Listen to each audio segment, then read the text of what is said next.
time. I mean, only 100 years or so. Joe, why do you think so many people are convinced that aliens have already visited Earth and there's an international conspiracy to cover it up? Because it's sexy. Yeah. It's exciting. It's exciting to think that daddy's out there waiting to tell us what's wrong with the world. I mean, that's what aliens are. Essentially, it's the atheist God. I mean, a lot of people that are really, really into aliens are also atheists. And I think we as tribal beings, we as these, at one point in time, we were ancient, you know, when we were hominids, primates, we had this alpha male structure where there was always a leader. And that one leader today is essentially the president, right? I mean, we have this structure where we have this one leader. And I think when we know that everybody is kind of clueless, at a certain point in time in your life especially, you start looking at just the overall big picture of the infinite universe and the fact that you have a finite life and you're trying to accumulate as much understanding about what this is all about as you can while you're here for 90 whatever years if you're lucky, and that freaks us out. And we would like to think that someone out there is more advanced and is ahead of us, like a daddy, that can tell us what's wrong and what's going on. And that, I think, there's like an instinctual desire to look for that alpha. And I think in a lot of intelligent people, that is aliens. That is some advanced culture that has figured out how to bypass all the monkey nonsense that we're currently involved with war and famine and all the different craziness, violence, and all the horrible things, drug addiction, that this culture has moved past that and has gone to this new place, and they could help us. They could help us pull ourselves out of this primordial muck that we find ourselves in right now. The primordial ooze. So I think it's an instinct. It's an instinctive inclination to think that there's something out there. And then there's also the more intelligent people you talk to, the more they start talking about the vastness of what is actually the term infinity, and that it's not just likely that there's other life out there, but it's very, very probable. In fact, they believe that the universe is so huge that what infinity really represents is, Brian Cox tried to explain this to me when he was on my podcast, and I kind of get it, but what it means is that not only is there another Abby Martin, but there's another me talking to another Abby Martin. We've said the exact same things an infinite number of times. Like there's no, every pause, that I just did, all that has been replicated to the nanosecond an infinite number of times throughout the cosmos. That's how big this thing really is. So it's not a matter of whether or not there are aliens out there. You're out there, I'm out there, and we're aliens. Wow. Yeah, and there's an infinite number of us. So there is life. It might not be something other than us, though. That's the weird thing. It is possible. I mean, it's not probable, but because everything that is possible in an infinite universe is probably, it probably exists. But it is possible that this is as good as it gets, and that where we are right now is as smart as any life form has ever achieved. That is possible too. And that's terrifying to us because we know we're idiots.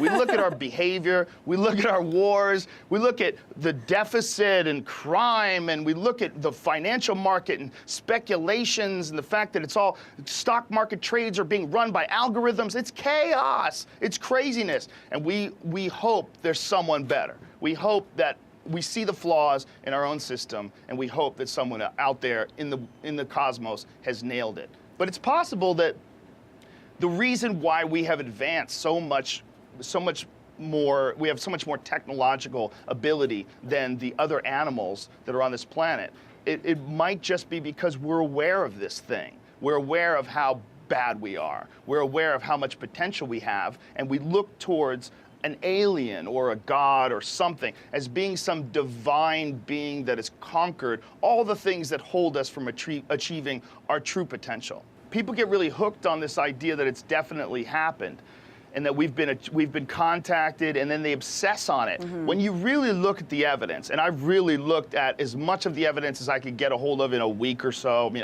obviously there's people that have done way more research than me, but when we did that sci-fi show, Joe Rogan Questions Everything, and we started talking to people that have had alien encounters and alien abductions, boy, a lot of it seems like bull. A lot of it, like a huge percentage. A lot of it seems like convenient memories that have in time, like you take your memory and in time you sort of add things to it and tweak it around, and then it becomes like a real memory to you. But the reality of what you actually saw in comparison to the reality of the actual event that you're recanting over and over again for decades is probably quite a bit different. Right. I mean, that's the problem is like people like Dr. Stephen Greer, the Disclosure Project's really interesting, and there's a lot of like high level, politicians and government officials who have seen UFOs. But then again, we're living in the drone age, and who knows what technology existed 50 years ago that we didn't know about. Yeah. It's just really, really interesting. There's a lot of woo.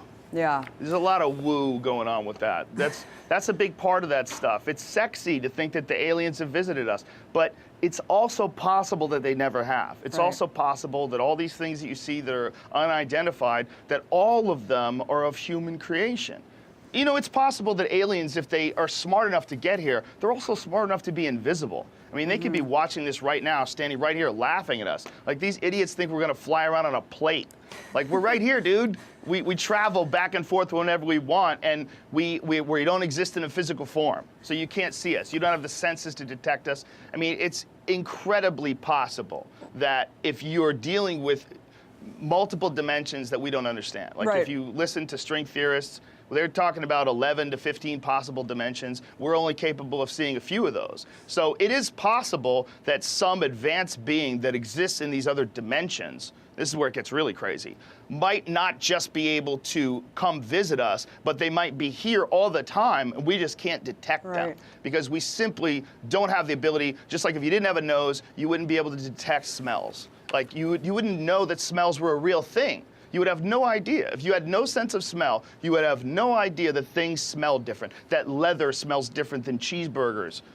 All of this is a normal, everyday thing to a human being. But it's only normal because it's been a part of our life our entire lives. If it never existed, the concept of smell would be completely alien. Well, it's quite possible that there's a bunch of different dimensions all around us all the time that are like that in a way. And if there are aliens that exist in these dimensions, they come to visit us, how the f*** would we know? We would have no idea. Right. We're talking about possibilities. We're talking about, I just don't think they're going to come in like spaceships with big silver Klaatu helmets on.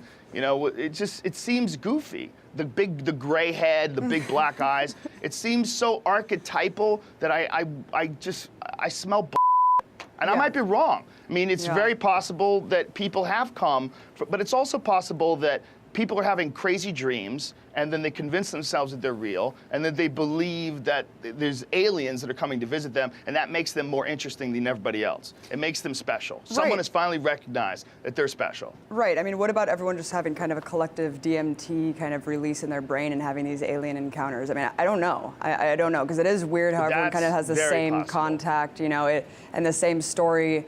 And who are we to say that your interpretive experience of reality is false? Then again, is it a psychedelic experience? I don't really know. But of course we have humans. It could be even crazier than that. I'm sorry. It could be even crazier than that.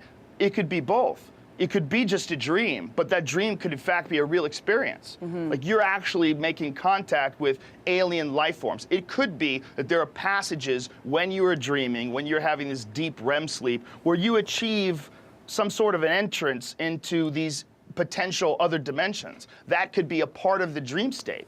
So when people have these crazy abduction experiences while they're sleeping, and they go on spaceships and they communicate with aliens that explain what's wrong with the nature of man and how to fix it and how to fix the world, stop polluting and how to clean up your environment, it is possible that's really happening too.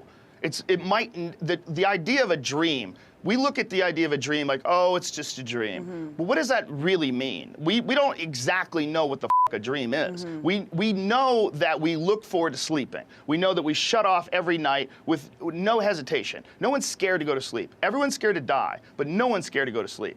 And when you shut off and you lose control and you have these crazy memories of these wild things that happen to you in your dream, it's quite possible that what that is just a non-physical reality that you're dipping your consciousness into.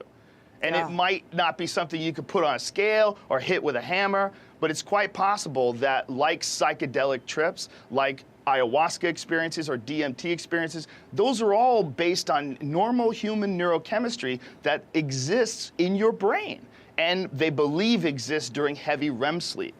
And they believe, and there's some evidence that points to it now because of Rick Strassman's work with the Cottonwood Research Group, where they've isolated the pineal gland as being an actual producing element or agent of DMT. Like your pineal gland for a long time was just speculative, but now they've proven, at least in rats, that your pineal gland actually produces this incredibly potent psychedelic chemical. So it's possible that, much like psychedelic experiences feel real, dreams, although it's obviously you're not really running from Godzilla on a skateboard with your cousin Mike, but when you're having this dream about that, you might be entering into this non-physical experience that is potentially something that is really taking place, not just with you, but with other people.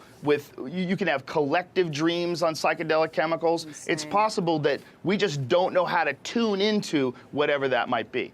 Or it's possible I smoke way too much weed, and this is all crazy talk. That's possible too. I wanted to ask you, I mean, humans are now trying to colonize other planets themselves. 100 people were just selected as finalists to be the first 24 individuals to live on Mars with the Mars One reality show project. Experts are saying that among other technical difficulties that could kill these people, the colonists could easily starve to death. Joe, what does it say about our society that first there's thousands of contestants that are signed up to basically die on Mars for our entertainment, and it will probably be the highest rated show in history?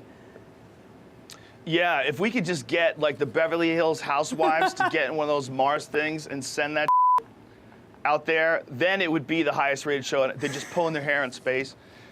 I think it's ridiculous. We're in space. I think if you want to observe space, essentially, we are on a convertible in infinity. And if you really want to be the first guy to go to Mars, I mean, yeah, go for it, man. But what we're really understanding when you're looking at the vast nature of the universe, we are in space whether we like it or not. We are on a spaceship. It's a planet. It's spinning 1,000 miles an hour. It's a spaceship. And the idea of going to a spaceship where there's no air, there's no restaurants, there's no movies. It's fucking stupid. I think it's interesting to visit these things with robots, but I think to be the person that goes and dies on Mars, and how many people are going to be with you? I mean, can you choose those people? If you had to pick 20 people and live with them for the rest of your life, are you really confident about that? I'm not. People go crazy. They get older, they get nutty. Who the wants to be with the same people, whatever the number is, 20 or 30 people, forever, until your body stops working? I think that's a terrible idea.